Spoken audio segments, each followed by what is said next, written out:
Have you ever wondered how to calculate how fast you are moving? Today, we will break it down with a simple example, step by step. A student walks a distance of 3 kilometers in 20 minutes. Calculate his average speed. Okay, now let's solve this with real life application. Meet John.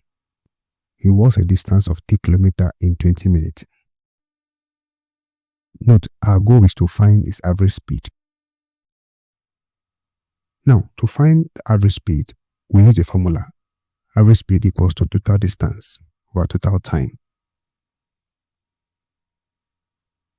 Since speed is often measured in meter per second, we first convert 3 kilometers into meters since 1 kilometer is equals to 1000 meters.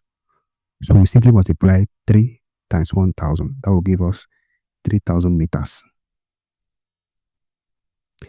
Next, we convert 20 minutes into seconds since 1 minute is equal to 60 seconds. So we multiply 20 times 60. That will give us 1200 seconds. Now, we plug our values into the formula. That's average speed equals to 3000 meters over 1200 seconds. So dividing through, that is 3000 by 1000 will give us 2.5 meters per second. So John's average speed is 2.5 meters per second. That is how we calculate speed in real life.